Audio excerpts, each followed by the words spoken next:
Dernier point de l'actualité dans Matin Bonheur, cette fois consacré à l'international et on démarre en France. 4 personnes soupçonnées d'avoir participé à la retentissante escroquerie de la viande de cheval vendue comme du bœuf en Europe, parmi lesquels 2 ex-dirigeants de l'entreprise Spanghero sont jugés à partir de ce lundi à Paris. Les prévenus sont notamment soupçonnés d'avoir trompé une entreprise de fabrication de plats préparés.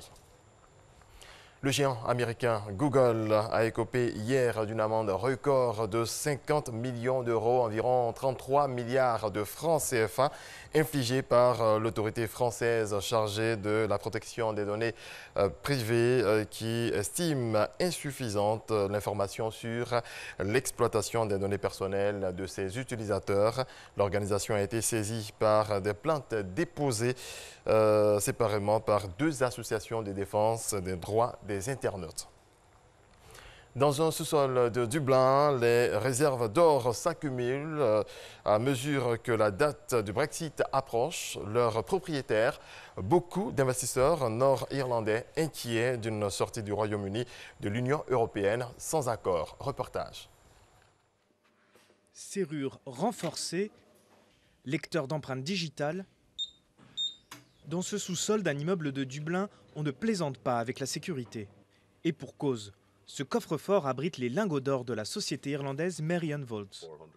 Alors que le spectre d'un Brexit sans accord se profile au Royaume-Uni, de plus en plus de particuliers investissent dans le précieux métal. Ils craignent une dévaluation importante de la livre sterling en cas de Brexit dur. Donc ils achètent des lingots d'or par notre intermédiaire pour ensuite les stocker. Et si la livre baisse, le lingot prendra de la valeur.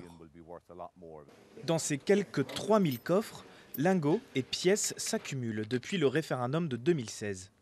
L'entreprise a noté une hausse de 70% de ses clients en provenance d'Irlande du Nord, où il n'existe aucun service similaire.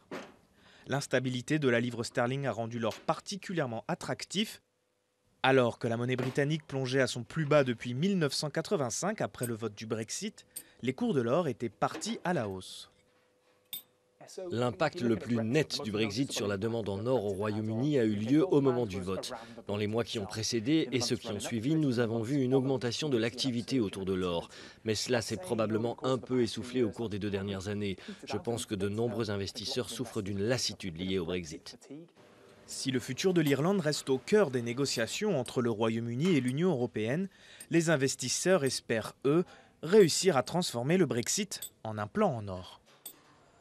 Du sport handball, les Français sont qualifiés pour les demi-finales du mondial avant leur dernier match grâce à la victoire des Allemands sur les Croates 22-21 hier à Cologne. Les Croates devaient au moins faire match nul pour garder un espoir avant d'affronter la France demain. Et la qualification de la France grâce à la victoire des Allemands Thomas Pic, puisqu'aujourd'hui, 22 janvier, c'est la journée franco-allemande. Alix et Marco en ont parlé.